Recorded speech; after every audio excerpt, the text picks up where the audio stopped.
Hi hello नमस्कार. श्री स्वामी समर्थ. मी आम्रपाली लोखंडे. स्वागत आहे तुमचं माझ्या यूट्यूब चॅनलवरती.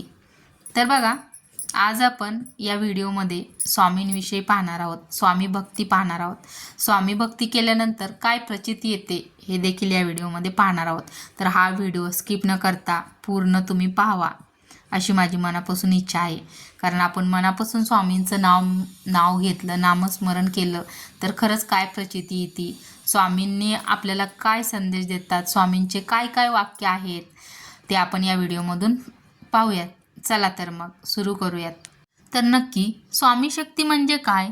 तर स्वामी शक्ती म्हणजे श्री स्वामी समर्थ यांची भक्तांना आधार देण्याची श्रद्धा आणि सकारात्मकतेची अनुभूती देणारी आध्यात्मिक शक्ती असा भक्तिपार अर्थ घेतला जातो. तर पहा, स्वामी शक्तीबद्दल आपण थोडक्यात पाहूयात. स्वामी समर्थांना भक्त दत्तात्रेयांचे अवतार मानतात. स्वामी माझ्या पाठीचे आहेत ही श्रद्धा अनेक भक्तांना धैर्य आणि मनशांती देते.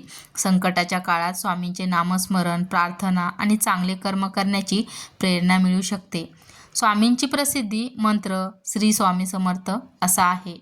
भक्तीची मुख्य दिशा, भक्तीचा मुख्य संदेश असा मानला जातो की अडचणीमध्ये घाबरून न जाता श्रद्धा, संयम आणि प्रयत्न ठेवावेत. भिवू नकोस, मी तुझ्या पाठीशी आहे हा स्वामी भक्तीतील अत्यंत लोकप्रिय असा संदेश आहे.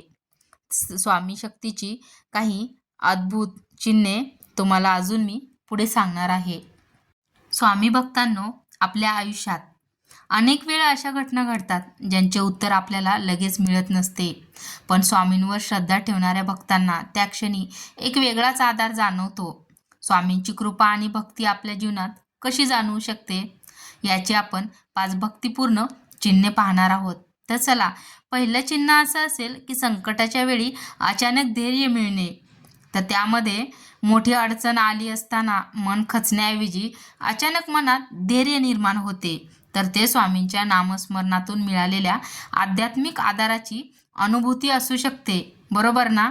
तर दुसरं असं आहे की स्वामींचे नाम वारंवार का आठवणे. त्याचं काय असेल बरं? तर त्याचं असं आहे की कोणत्याही कारणाशिवाय अचानक मनात श्री स्वामी समर्थ हे नाम येणं आणि पुन्हा पुन्हा स्वामींची आठवण होणं ही भक्तीसाठी सुंदर गोष्ट आहे. तिसरं चिन्ह असं असेल, योग्य मार्ग सापडणे.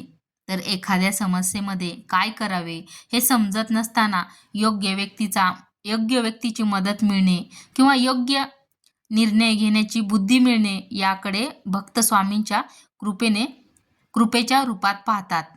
चौथं चिन्ह असं आहे की मनाला शांतता मिळणे.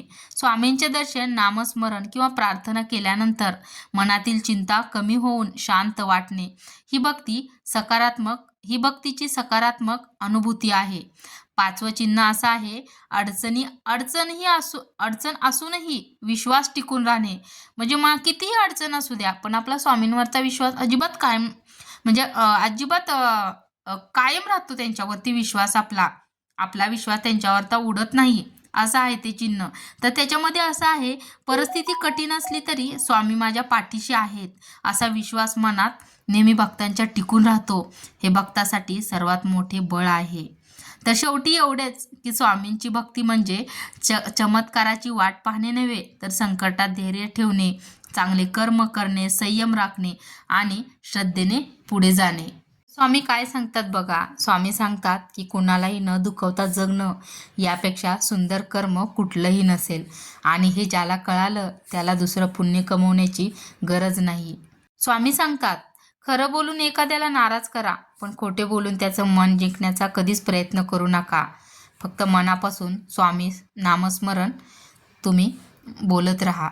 विश्वास स्वामींवर ठेवा, मेहनत स्वतः करा आणि आशा उद्यावर सोडा. स्वामी तुम्हाला नक्की यश देतील. स्वामी नेहमी सांगतात, आपल्या आयुष्यात किती अडचणी आल्या, कितीही चढ उतार आले तरी कधी खचून जायचं नसतं म्हणून, आणि हार देखील मानायची नसते. कारण स्वामी आपल्या नेहमी पाठीशी असतात.